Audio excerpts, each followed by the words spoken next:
Bem-vindos a mais um Papo Suprem, esse programa da União Planetária, em que nós entrevistamos pessoas que têm experiências de vida e trazem mensagens que são de utilidade para todos os nossos telespectadores. E hoje nós temos a presença aqui do Eduardo Coraça, que é um nutricionista, se formou também em letras, deu aula de inglês, mas que nos últimos anos tem se dedicado a dar palestra, dar cursos e escrever livros sobre veganismo e sobre frugivorismo. Então é um tipo de abordagem que é muito inovadora para muita gente que conhece pouco sobre veganismo e menos ainda sobre o crudivorismo e essa vertente do frugivorismo em que se alimenta apenas de frutas. Então, Eduardo, bem-vindo ao nosso programa. E eu gostaria de inicialmente saber o que te levou a enveredar por essa linha, né, de pesquisa e adotar esses hábitos, né, de alimentação que são até pouco conhecidos da nossa sociedade. O vegetarianismo já é bem mais conhecido. Existe um número muito grande de vegetarianos, né? O veganismo está aumentando, mas o frugivorismo ainda é algo pouco ventilado, pouco conhecido. Então, conta um pouquinho da sua história. Eu comecei como uma criança muito doente. E isso acabou me motivando a procurar. Você, inclusive, engordou, né, com esse tipo de Engordei alimentação. até 40 quilos. 40 quilos. É. Aí eu acabei esbarrando com muitas vertentes, né? E tentando muito tratamento, terapia, todo tipo de coisa. Só que eu não tinha tentado ainda a cirurgia e estava com as minhas cirurgias marcadas. Eu comecei a questionar meus médicos, nutricionistas na época, porque eles não aparentavam saudáveis, entende? Então, isso acabou me fazendo questionar, porque eu não estava obtendo os resultados também de acordo com as recomendações que eles faziam, né? E eu não acreditava que eu precisava passar por cirurgias aos 22 anos. Felizmente, eu acabei pesquisando, esbarrei com o conceito de veganismo, dois dos principais cardiologistas do mundo, Dean Ornish e Carol Esselstyn, provando reversão de doença cardiovascular desde 1990. Ou seja, já tem 30 anos que eles provaram que uma dieta vegana e lipídica integral é mais eficaz do que qualquer tipo de tratamento medicamentoso, dietoterápico ou cirúrgico no planeta, já provado a nível científico. Então, isso acabou me levando a... Continuei pesquisando, em uma hora eu acabei esbarrando com o conceito de crudivorismo, ou seja, 700 mil espécies no planeta não queimam sua comida e chamam de comida cozida através de um eufemismo, porque quando você bota um alimento no fogo por 250 graus por 2 horas, é comida queimada, não é comida cozida. Então, eu falei, bom, faz muito sentido. A única coisa que na vida que eu ainda não tentei foi cirurgia ou isso. Então... Quer dizer que essa sua experiência gerou resultados rápidos? Você sentiu assim na hora a diferença quando você parou de repente você eliminou todo tipo de carne e de alimentos animais? Existem pessoas e pessoas. Eu sou daquela que pula de cabeça na piscina, né? Quando eu descobri, eu sabia que era isso que eu estava procurando. Eu desci na hora em casa e falei, olha, não cozinha mais para mim, eu não como mais comida cozida, né? Então o veganismo veio junto com o crudivorismo. Eu ainda não sabia exatamente o que era veganismo. Eu entendi que era para comer comida natural, vindo da horta, sem processamento nenhum, nem o fogo. Então, eu acabei adotando. Só que, como eu falo, não é necessário realmente educar uma raça vegana a ser vegana. E o papai hipopótamo não fala para o filho, olha, comer vegetais faz bem.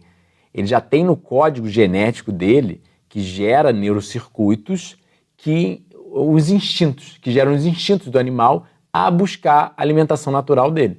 Então, nós somos, no nosso habitat natural, estimulados pelas frutas. O cheiro doce delas, a aparência cheia de cores, os formatos, o gosto doce, suculento, cheio de água, né, que é literalmente o único alimento que nós conseguimos, frutas, vegetais e oleaginosos, os únicos alimentos reais que nós conseguimos ter extremo prazer em sua forma crua, não processada. Quer dizer que você aí emagreceu e todos os sintomas que você tinha, né, inclusive estresse, tudo foram eliminados? impressionante. Dentro de 3 dias, minhas alergias, que eu estava para operar o nariz, né, por causa de problemas alérgicos respiratórios, já tinham. E o meu otorrino na época falou, mesmo operando, seus problemas vão continuar, só vão ser amenizados. E agora vai fazer 13 anos que eu nunca mais tive uma crise alérgica, praticamente nem um espirro, é muito raro, assim, muito raro. Tá. E você tem assim feito alguma avaliação clínica para comprovar toda essa mudança? Porque uma das coisas que se comenta muito, né, que existem algumas carências alimentares na dieta vegana e também na frugívora, que, por exemplo, em relação à vitamina B12, né? Sim, sim. Esse é o único ponto que eu concordo em relação à suplementação. Eu sempre falo para todos os meus pacientes que B12 é algo importante a todos nós hoje em dia, não só vegetarianos ou veganos ou crudívoros, mas também aos onívoros.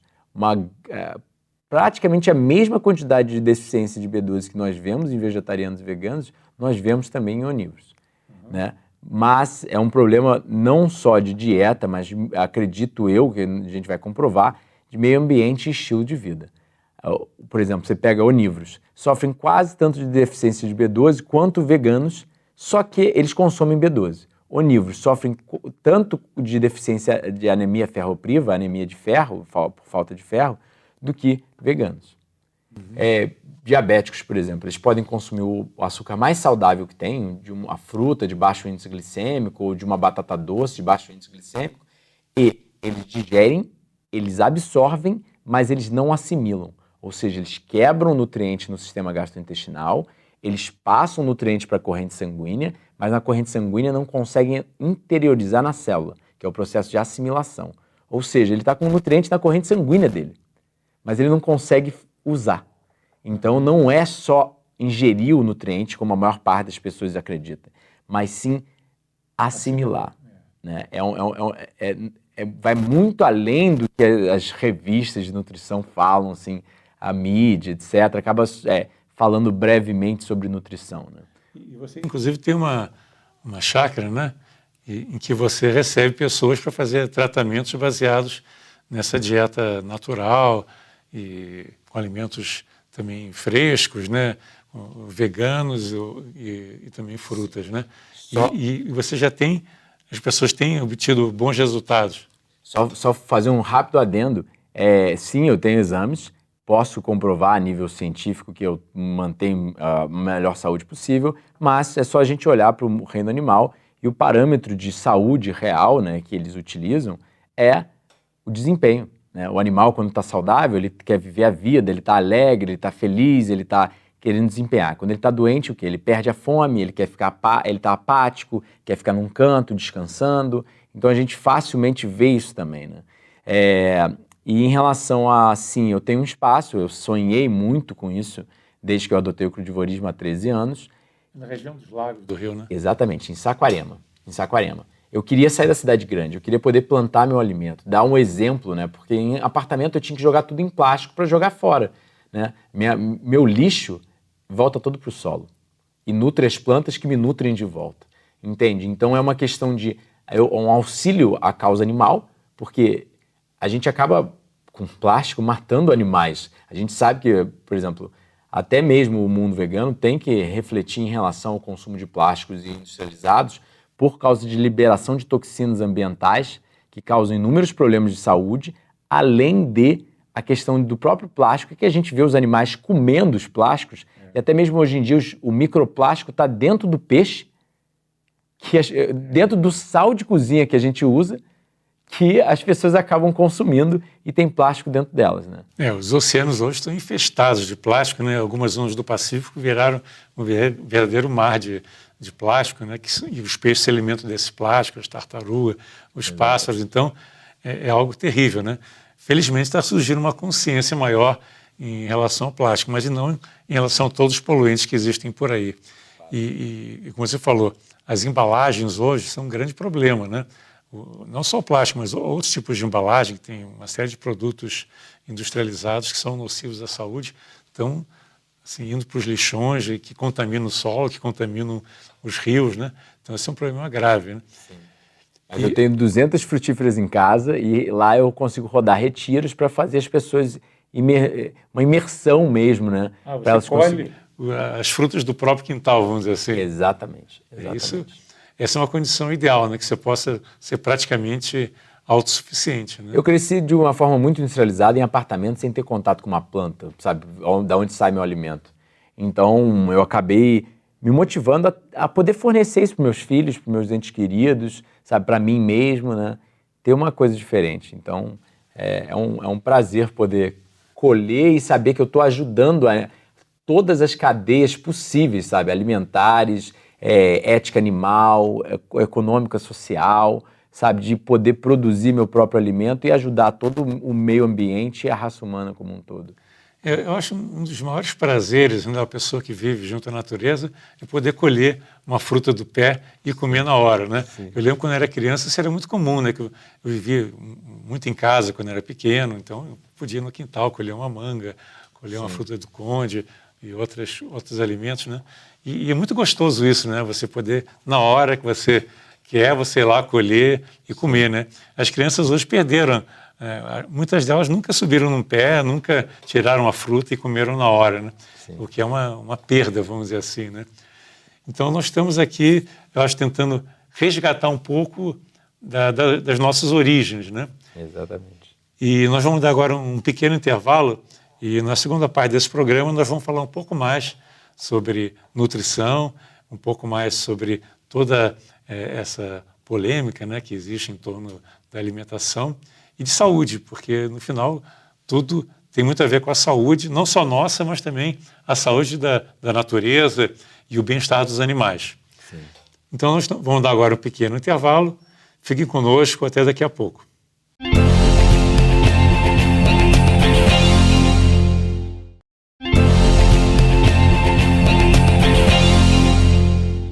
Estamos de volta com o nosso Papo Suprem e hoje nós estamos entrevistando o Eduardo Coraça, que é um nutricionista. Ele dá não só cursos, mas também escreve livros sobre veganismo, sobre saúde, especialmente saúde frugal. E já tem 7 livros escritos. E ele também produz vídeos que estão disponíveis no YouTube sobre saúde, alimentação e crudivorismo e alimentação através das frutas. Então, eu queria primeiro indagar uma coisa que muita gente indaga, né? Será possível você cortar completamente todo tipo de alimento cozido e também todo tipo de carne? Será que o corpo humano está preparado para uma dieta puramente frugívora? E isso acho que muitas pessoas se questionam se é possível você viver de forma saudável sem cozinhar e sem utilizar determinados tipos de alimento. Bom, a gente tem que pegar primeiro uma perspectiva histórica, antropológica, né?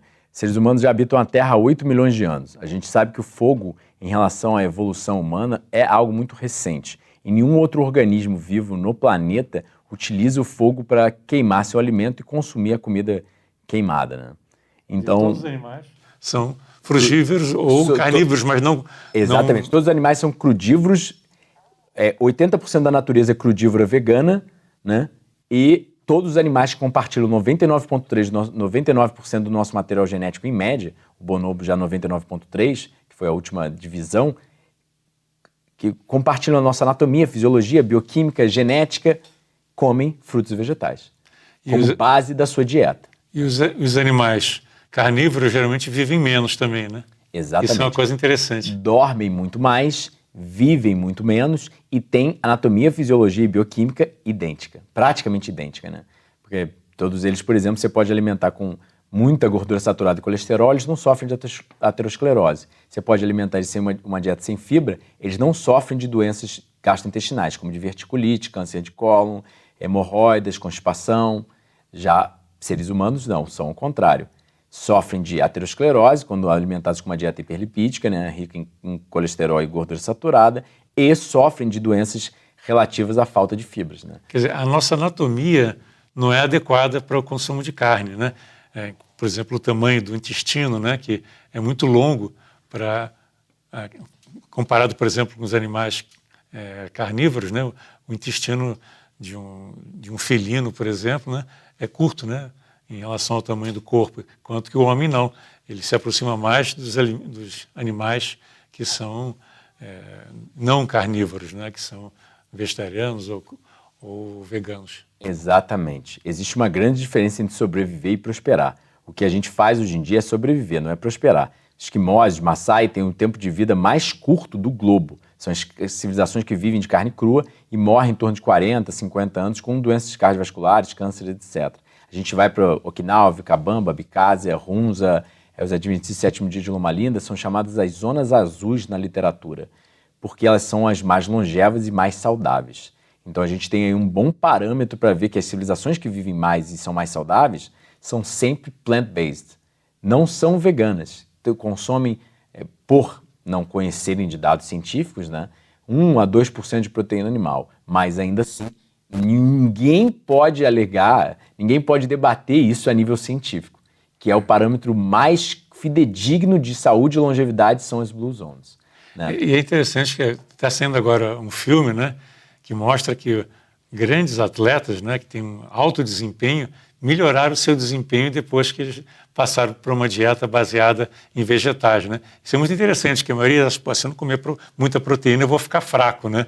E existe essa demonstração agora de levantadores de peso, corredores, todo tipo de atleta que depois que deixaram a alimentação baseada em produtos animais, acabaram melhorando muito o seu desempenho. A gente tem, desde Galeno, que foi um dos primeiros médicos da medicina ocidental, a anatomia comparada, que ele e já outros famosos, o pai da taxonomia moderna, Richard Owen, entre outros, já falavam que o ser humano é praticamente idêntico ao chimpanzé, ao gorila, ao bonobo, e por isso deveria comer primariamente frutas e vegetais como eles. E a gente pega um chimpanzé em laboratório, uma pesquisa do Bauman em 1920, mostrando ele fazendo um levantamento com um braço de quase 600 quilos, né? Então a gente sabe que um chimpanzé é 5 vezes mais forte quilo por quilo do que um ser humano. E ele nunca comeu arroz, feijão, batata, vaca, sabe, whey protein, e ainda assim ele é extremamente forte, né? E aí a gente pega é o Game Changers esse filme, né? Exatamente. E aí a gente pega esse excelente parâmetro para perceber que uma melhor nutrição levaria a uma melhor performance física. E qual é o parâmetro de boa nutrição na natureza? A anatomia anda lado a lado com a fisiologia. Forma determina a função. Se tem asa, é para voar. Se tem polegar oposto, é para coletar. Você vê que uma banana, uma pera, uma manga, todas essas frutas cabem perfeitamente na nossa mão. Elas têm um gosto doce, que é a primeira coisa que a gente sente na ponta da língua. E os vegetais, o gosto mais salgado, que é a segunda. E a visão no espectro de todas as cores permite a diferenciação de uma fruta verde para uma madura. Então um leão, por exemplo, ele não tem como catar a manga, ele não tem como subir na árvore, ele não tem como sentir o gosto doce e ele não tem como diferenciar cores, ele só vê em preto e branco. Então a gente começa a analisar todos os parâmetros de anatomia, fisiologia e bioquímica e a gente determina os animais dentro do que nós chamamos no higienismo, a ciência da saúde, de a lei das similaridades. Animais similares comem de forma similar. Então, se parece com um jegue, um burro, uma vaca, come grama. É um herbívoro primariamente. Se parece com um jaguar, uma onça, uma pantera, come pedaços de animais mortos como um todo. Não a carne ali na brasa com sal e temperos. Come sangue, pele, linfa, ossos, membros, órgãos, cérebro, né? E se parece com um primata antropóide, ou seja, um macaco grande que tem a face reta, sem rabo, é um animal frugívoro. As pesquisas médicas e científicas já começaram a mostrar que nós somos frugívoros não especializados. Ou seja, a gente pode comer semente, pode comer carne, pode até comer uma cenoura, uma raiz. Entretanto, a evolução humana, a dieta ideal seriam frutas e vegetais. Aí existem o que nós chamamos na ciência de os alimentos que os animais caem para trás, fallback foods. Quando falta comida na natureza, Você não tem como escolher. Ou você come ou você não sobrevive. Então é isso que acaba incentivando um consumo de alimentos diferentes, né? Que nós acreditamos, né? Porque, por exemplo, os bonobos, que é a última divisão do nosso clado, né, como a gente chama na ciência, ele é vegano.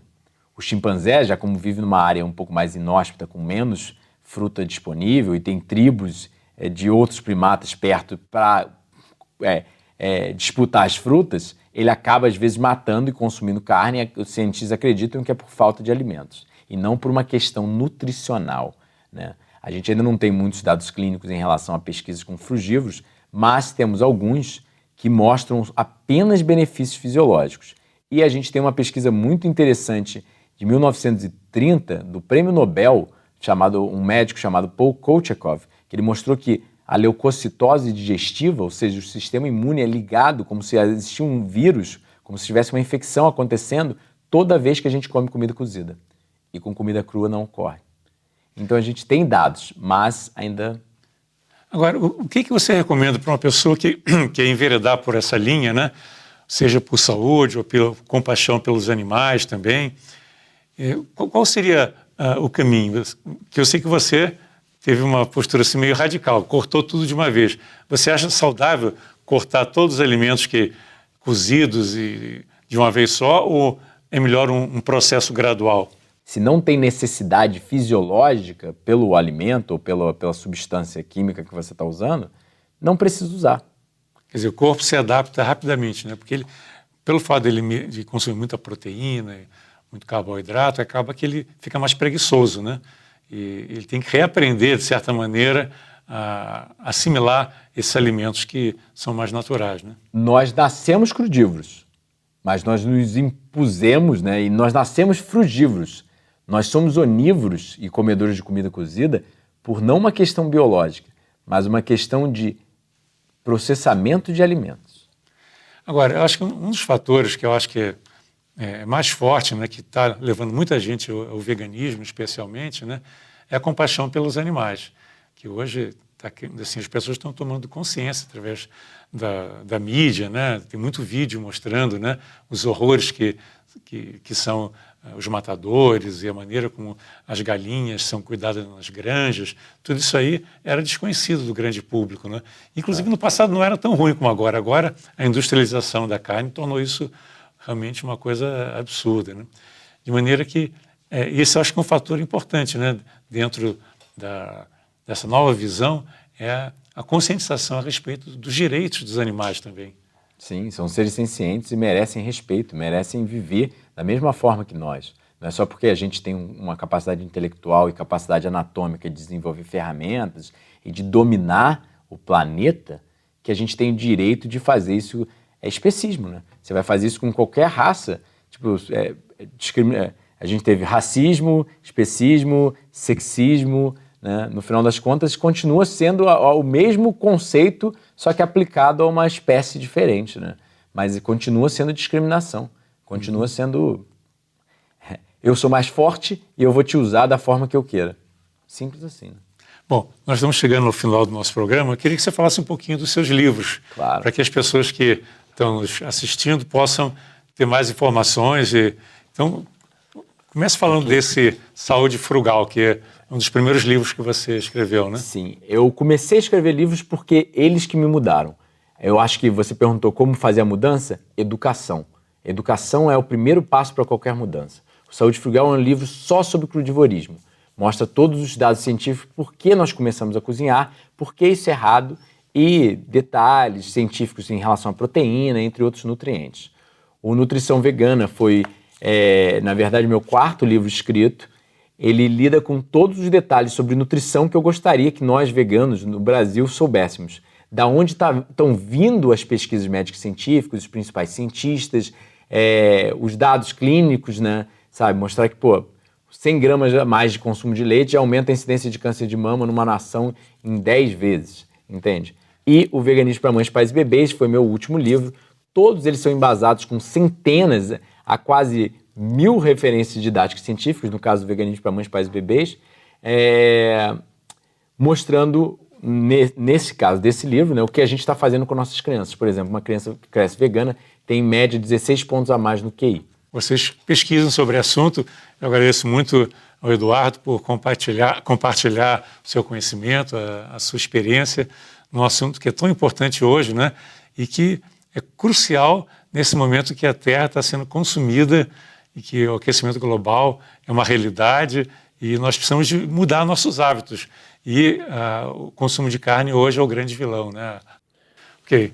Obrigado, Eduardo. Muito obrigado. Satisfação. Muito obrigado. Então, estamos encerrando esse Papo Suprem e até a próxima.